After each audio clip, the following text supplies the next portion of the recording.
This is a reading from Characters of the Reformation by Hilaire Belloc. Chapter 11, Queen Elizabeth. The interest of Queen Elizabeth to the historian is mainly biographical, but it has also the interest of a myth. The interest is mainly biographical because she was of very little effect upon the history of her time. We do not find any great political events produced by her will or her intelligence.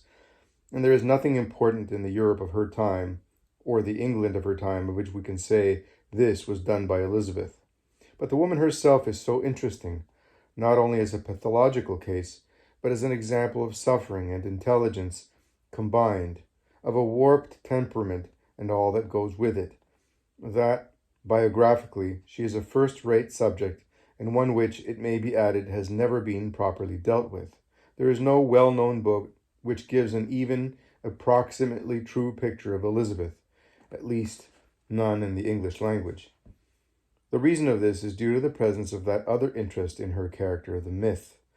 What we may call the Elizabethan myth is now only beginning to break down, and it was during the 19th century an article of faith in England and through England elsewhere. It is one of the most perfect modern examples of its kind in all the range of history. It is a sort of creative and vital falsehood, radiating its effects upon all the details of the time and putting in the wrong light pretty well everything that happened. The Elizabethan myth may be stated thus. In the second half of the 16th century, England had the good fortune to be governed by a woman of strong will, powerful intelligence, and excellent judgment, whose power was supreme. Her people adored her and produced in her time and largely under her influence the greatest figures in every sphere: literature, architecture, foreign politics, and the rest. She chose her ministers with admirable skill, and they served her with corresponding faithfulness. In consequence of all this, the great queen led the nation through paths of increasing prosperity. It grew wealthier and wealthier as her reign proceeded, more and more powerful abroad, founding colonies and establishing that command of the sea which England has never since lost. In religion, she wisely represented the strong Protestantism of her people, in hatred of which a few venomous rebels, shamefully allied with foreigners, attacked her reign and even her life. However, she easily triumphed over them all and died full of glory, leaving her name as that of the greatest of the English sovereigns. There, in brief, is the Elizabethan myth. And a more monstrous scaffolding of poisonous nonsense has never been foisted on posterity. I use the word poisonous not at random, not as a mere epithet of abuse, but with a full sense of its accuracy, for this huge falsehood, which might be merely absurd in another connection, has had, applied to English history, all the effect that a poison has upon a living body. It has interfered with the proper scale of history. It has twisted, altered, and denied the most obvious historical truths, and has given Englishmen, and even the world at large, a false view of our past. That myth is now beginning to break down. It could not survive detailed and critical work. Moreover, I perceive a danger that in its breakdown there will be too strong a reaction the other way, and that men, when they find out how they have been duped, will run to the opposite extreme, and perhaps come to believe that Elizabeth was insignificant. Whatever she was not that. Her position was weak, but she herself was not weak. The truth about Elizabeth is this. She was the puppet or figurehead of the group of new millionaires established upon the loot of religion, begun in her father's time. They had at their head the unique genius of William Cecil, who, in spite of dangerous opposition, accomplished what might have seemed the impossible task of digging up the Catholic faith by the roots from English soil, stamping out the mass, and shepherding the younger generation of a reluctant people into a new religious mood. Throughout her life, Elizabeth was thwarted in each political effort she made. She felt the check of her masters, and especially of Cecil, as a horse feels the bridle. She never had her will in matters of state. In personal history, the truth about Elizabeth is that she was a woman of strong will and warped by desperately bad bodily health. almost certainly by a secret abnormality which forbade her to bear children. This wretched health, to which half a dozen times in her life she nearly succumbed, partly accounted for a mind also diseased on the erotic side. It is not a pleasant subject, and not one which I can dwell at length in these pages, but it must be very strongly emphasized, for it accounts for all her intimate life, and all that was most characteristic of her from her 15th year.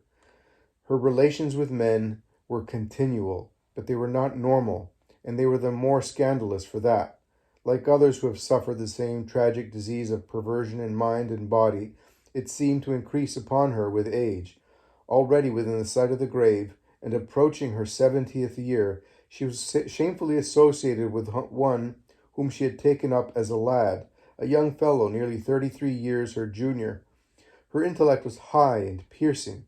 She had real wit, very full instruction in many languages, and her will, in spite of perpetual rebuffs, remained strong to the end, though woefully impotent to carry into effect.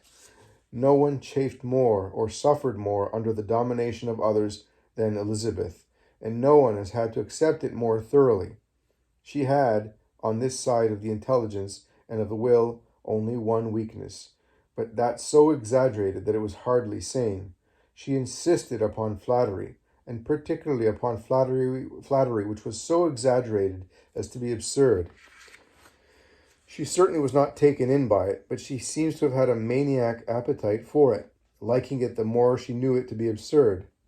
When she had long been dried up and wizened, with a skin like parchment, already old but looking a far older ruin than she was, she insisted upon her flatterers addressing her as though she were a woman of great beauty, in the bloom of youth.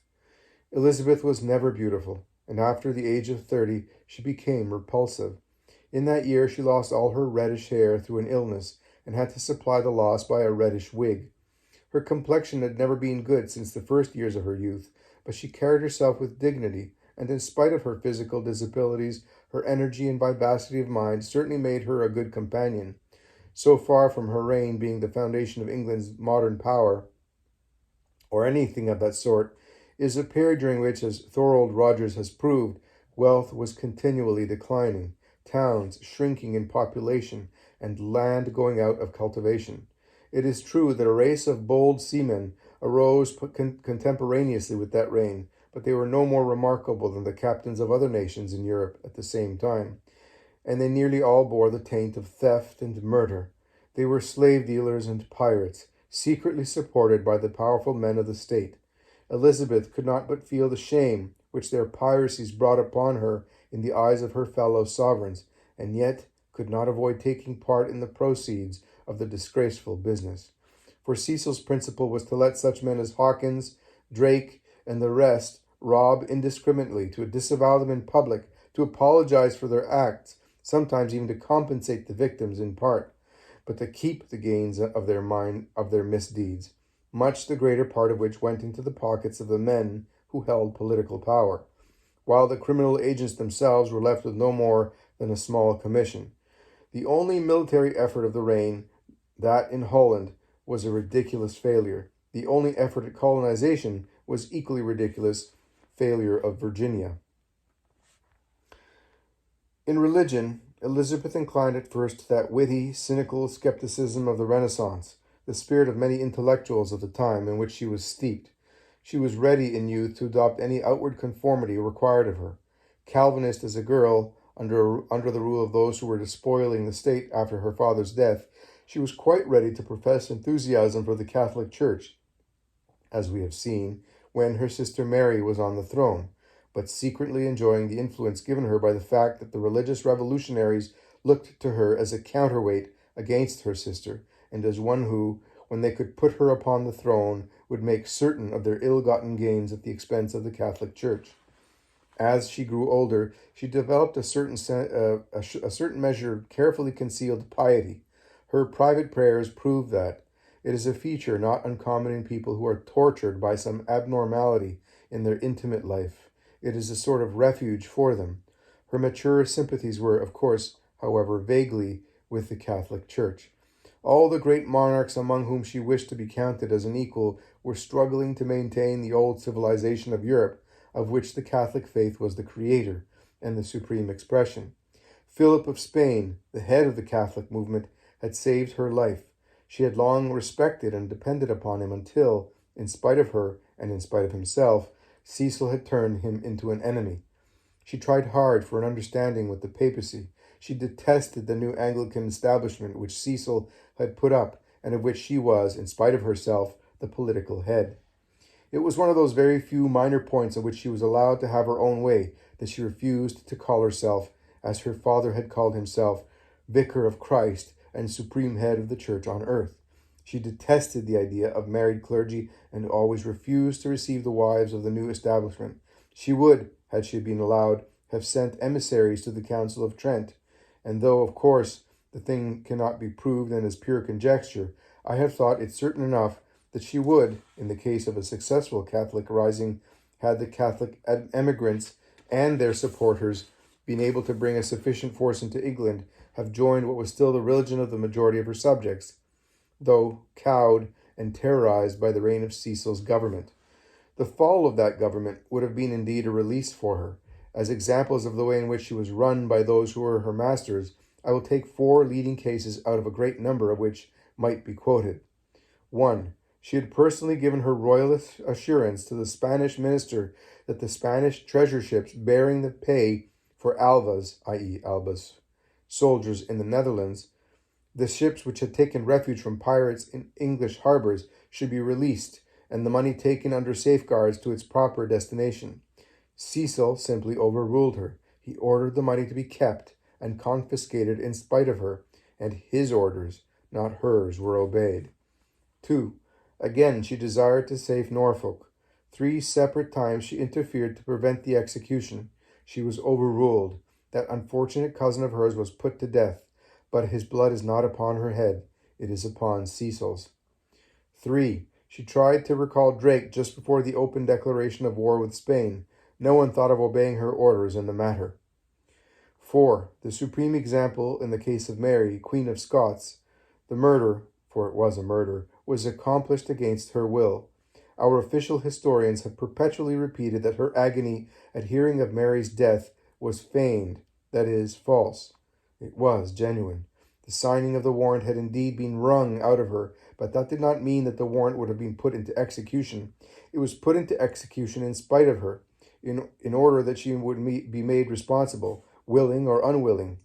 One might add to the list at any length, her paramour, Leicester, did what he willed in Holland without consulting her, keeping a royal state which she flamed against impotently. Her later paramour, Essex, kept the loot of Cadiz and defied, without fear of consequences, her bitter anger at finding herself deprived of her royal right to the proceeds of an act of war undertaken in her name. She never desired the death of Essex. It was Robert Cecil, the second Cecil, who was responsible for Essex's death. Not only would she have prevented it if she could, but one may fairly say she died of it. And to what a death did the unhappy woman come, a death of madness and despair. The late Hugh Benson wrote a most powerful pamphlet contrasting that death with the holy, happy, and pious death of Mary. She crouched on the ground for hours, one may say for days, refusing to speak, with her finger in her mouth, after having suffered horrible illusions, thinking that she had an iron band pressing round her head, and on one occasion seeing herself in a sort of vision as a little figure surrounded with flames. She passed unannealed, unabsolved, and it is one of the most horrible stories in history. Nevertheless, we must admit her greatness, a warped, distorted, diseased greatness, but greatness nonetheless. And there is another note on which I would conclude, a note of warning which is always necessary when one is correcting a false impression in history. The issue was not clear-cut. It must ever be so when the real power is in one hand and the nominal power in another. It is the nominal power which impresses men, and even those who exercise the real power half believe in it, and those who exercise the nominal power also more than half believe in it. Cecil would never have told you that he was the real master of England, and, even though upon a strict examination of conscience he would have had to admit it, he still regarded himself a minister and servant, and she herself, Elizabeth, was of course filled with the idea of her office to the end, that ideal of monarchy which men still held. Yet it was under her that the monarchy of England began to fall to pieces so rapidly that within half a lifetime after her death, the rich taxpayers not only rose in rebellion successfully against the crown, but put their monarch, her second successor, to death. With that event, the beheading of Charles I, the old English monarchy came to an end, and it remained nothing but a simulacrum of itself. Government had passed to the gentry and to their two great committees, the House of Lords and the House of Commons. Some day, I suppose, a true life of Elizabeth will be written in the English language, but, as I have said, we have not had it yet. There is here a great opportunity for the younger historians, and one of them, I think, will take it.